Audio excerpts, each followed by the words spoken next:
Gusto kong magbigay ng mensahe sa lahat ng ating mga kababayan kahapon, nung isang araw, ngayon, na patuloy na nagpapakita ng kanilang suporta sa ating dating Pangulo. Nakikita po natin yung kanilang mga peace rallies doon sa Pilipinas at sa iba't ibang lugar sa mundo. So nagpapasalamat tayo na merong nagdadasal, marami ang nagdadasal, napakahalaga mo. Pangalawa, nagpapakita ng suporta at nagpapakita ng suporta at nagpapahayag ng kanilang nararamdaman. Of course.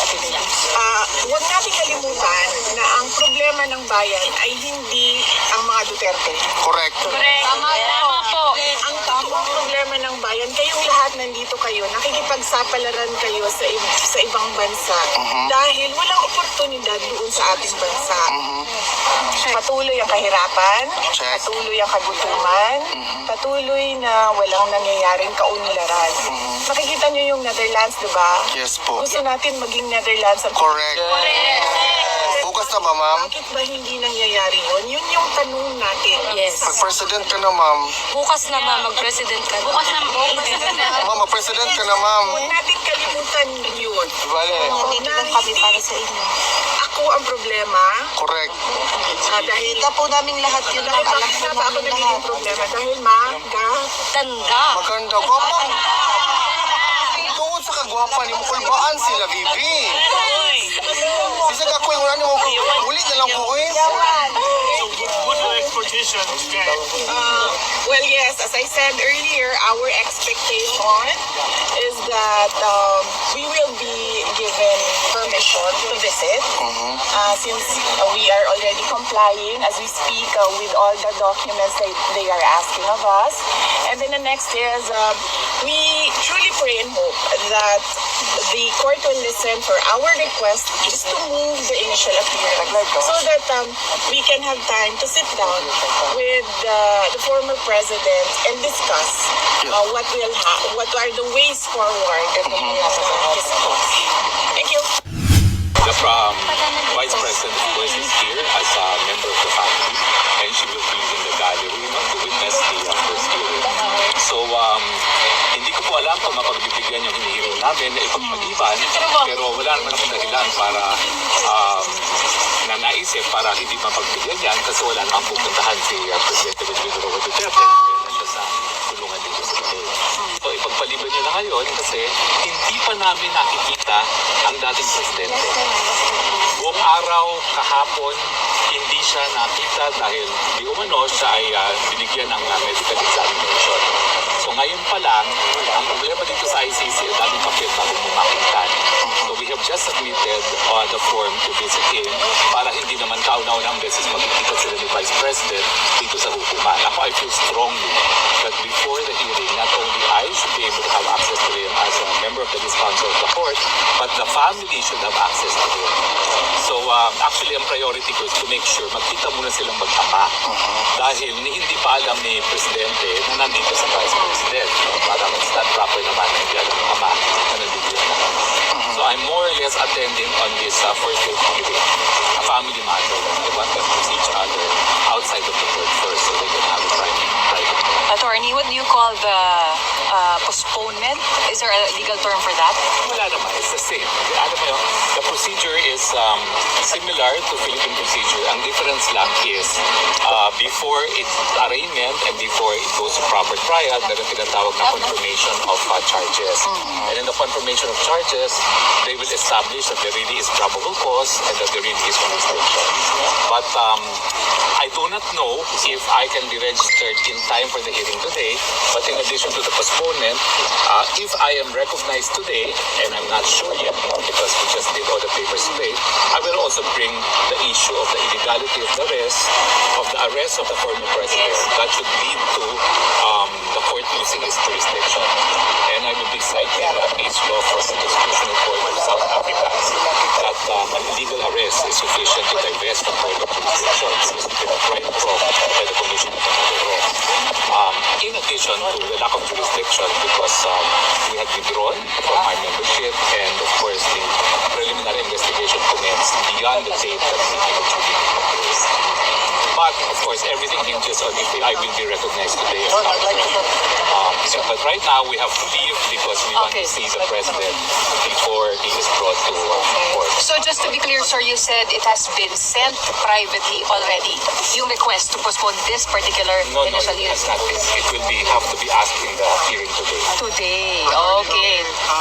Paano po pag hindi po na pagbibigyan Sir, i-flip ko sa'yo, Ano po ang next sa plan ninyo?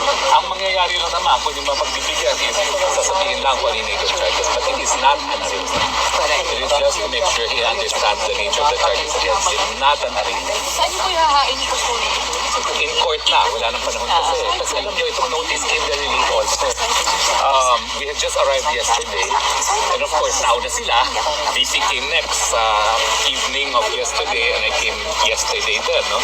And actually, yesterday we had no access to him because he was undergoing medical exam, no? And he was not here, no?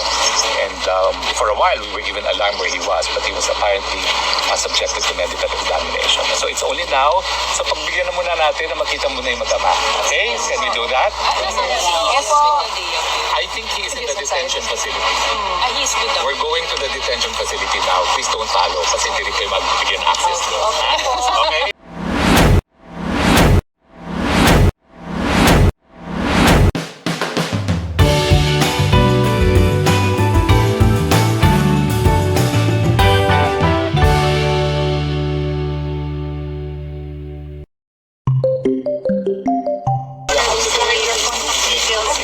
Guys, any statement lang?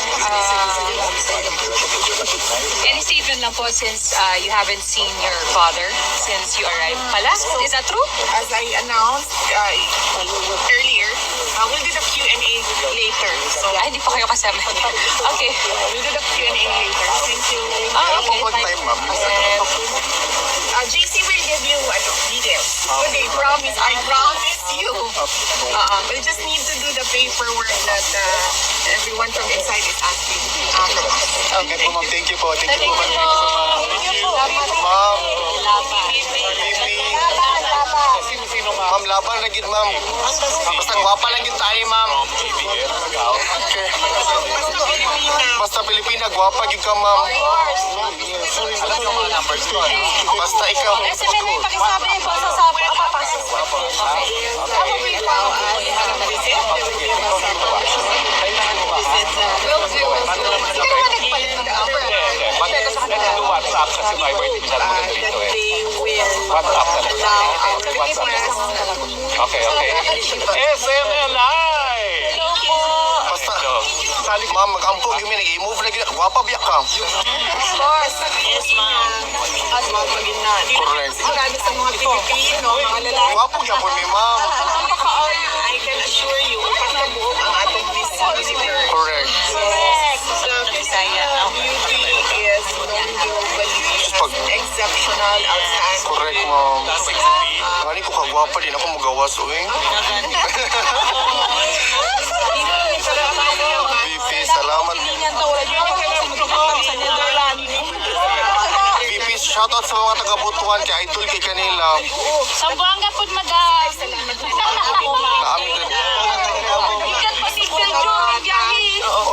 Gusto kong magbigay ng mensahe sa lahat ng ating mga kababayan kahapon, nung isang araw, ngayon, na patuloy na nagpapakita ng kanilang suporta sa ating dating Pangulo. Nakikita po natin yung kanilang mga peace rallies doon sa Pilipinas at sa iba't ibang lugar sa buong mundo. Nagpapasalamat tayo na merong nagdadasal, marami ang nagdadasal, napakahalaga mo. Pangalawa, nagpapakita ng suporta at nagpapakita ng suporta at nagpapahayag ng kanilang nararamdaman. Of course. Huwag natin kalimutan na ang problema ng bayan ay hindi ang mga Duterte. Correct. Tama po. Ang ang problema ng bayan, kayong lahat nandito kayo, nakikipagsapalaran kayo sa ibang bansa dahil walang oportunidad doon sa ating bansa. Patuloy ang kahirapan, Check. patuloy ang kagutuman, patuloy na walang nangyayaring kaunlaran. Makikita niyo yung Netherlands, di ba? Yes po. Gusto natin maging Netherlands ang Correct. Bukas na ba, ma'am? Bakit ba hindi nangyayari yun? Yun yung tanong natin. Yes. Mag-president ka na, ma'am. Bukas na mag-president ka. Bukas na Ma'am, mag-president ka na, ma'am. Huwag natin kalimutan yun. Vale. kami para sa inyo. Ako ang problema. Correct. Dahil Kita po namin lahat yun. dahil bakit na ba ako nagiging problema? Dahil Tanda. Maganda. Gwapang. Tungod sa kagwapa ni mo, kulbaan sila, bibi. Bisa ka ko yung wala ni mo. Uli na lang po, eh. well, yes, as I said earlier, our expectation is that we will be given permission to visit since we are already complying as we speak with all the documents that they are asking of us. And then the next is we truly pray and hope that the court will listen for our request just to move the initial appearance so that we can have time to sit down with the former president and discuss what are the ways forward in his case. Thank you. Ma'am, salamat. Shout out din sa mga taga-Butuan, ma'am. Taga-Butuan, ma'am. Love kay kanamo, Mindanao. One Mindanao. Bisaya ra ni ma'am. Kasi sikreto nga nung gwapa magyud kay ka, ma'am. Pwede ra pa ni mo dito magon. Prayers na yun. Bibi, nako ihatag sa imuha. Oo. Tugnaw, ma'am. Nakakaayo. Nakakaayo niyo po ka ng parang naging ako ang gigamit mo. Kay para magnauan ang panuhot. Yes. Nama kayo sa lang panasot. Kami haplas dito kung kinahanglan nimo. Okay, perfect. Ako ang amiga gikan na London ang iyahain taong gidala kay Efficas and Oil lang. Ora din niya ako ang matabang sa ito. Wala kung hantod ka na sa amin. Welcome ka sa balay, ma'am. Okay, ready ka. Yes, may problema. Pagkain. May problema. Mga Hazel's Kusina nira. Ato ang pagtapos karong March 23 ha? Yes, ma'am. Kalimot. Sunday na. Kasi oras, ma'am. Nani oras, ma'am? So, Saturday pa lang man, laban na mo ha. Para sa Yes, correct. Correct. Halag layo. Wala ko'y balita ba kay... pero ginapaan din ako siya para makaulit ko sa Pilipinas. Oh. So, gani. Ma'am, kumusta na po kayo? Nakapagpahinga na po kayo? Jet lag pa ka, ma'am? Kamusta? Okay lang ako, wala.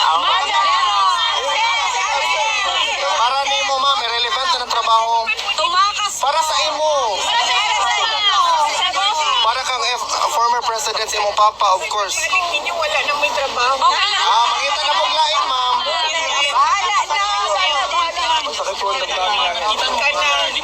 Wala po. Paniguraduho na amoy trabaho pag uli ninyo. Yes, ma'am. Ang inyong mga pamilya sa Pilipinas. Yes, Ang ma'am. pasyon sa inyong Correct, ma'am. mga anak. Once in a lifetime ra yun. Umangkon. Mga breadwinner, baya mo tanan. Yes, ma'am. Relax sa mi karon, ma'am, basta ikaw. Wala pa, ma'am. Baka may sandwich dito, ma'am, oh. Sandwich kami galing Paris. Yung sandwich kay Tibok Adlaw, baya tagin niyo. Correct. So, panigurado ninyo. Thank you, ma'am. Ma'am, pwede energy. Pwede mag-energy. Yes, energy. Wala pa po yung from Lord. Pwede ka bigay sa'yo from Paris? Salamat, ma'am. Yeah. Grabe ka. Tagabiyay o 16 hours, 8 hours. 8 hours, ma'am. 8 hours. Bisan pag 24 hours, basta makita lang yung ko na mo. Salamat, May problema, ma'am. Walang reply, sir. Walang response from the email. Yes. Yeah. Casual, yes, casual is very good. Interviewin niya. Yes, ma'am. VP, salamat kay VP ha. Stay strong lagi ka, VP. Basta po na. Thank you sa regalo. Ayun na mong gasto para sa ako, Abi. Ito be, Kahambol kita tong VP, uy. Ano? Maganda nga, mabait ka. VP, ayaw may kalimtihan pag presidente na ha. Kanang iampo na to sa Ginoo ang mga kada-adlaw We always. sa iyo. Ampo, hindi ka na mo-perming. Dadali ko na si VP kay Presidente ngayon, ha? Bigas kasi mo, Papa, VP. Dire rami, dire rami. I love you, Pipi! Love you ka na mo. Thank you, thank you. I love you! I love you! Ano lang. Broadcasted na po yan. Done na po. Tapos, paano kayo po-post? Post na po yun automatic. Yes, save lang po. Thank you, attorney. Bye, bye, Senator! Bye, See you later, see you later. Dito lang tayo. One news, ikaw ba yan? Ako yan. Ikaw nag-live. Alvin and Tourism po ako, sir. Kuha ko number. Stop na na ako. Order no?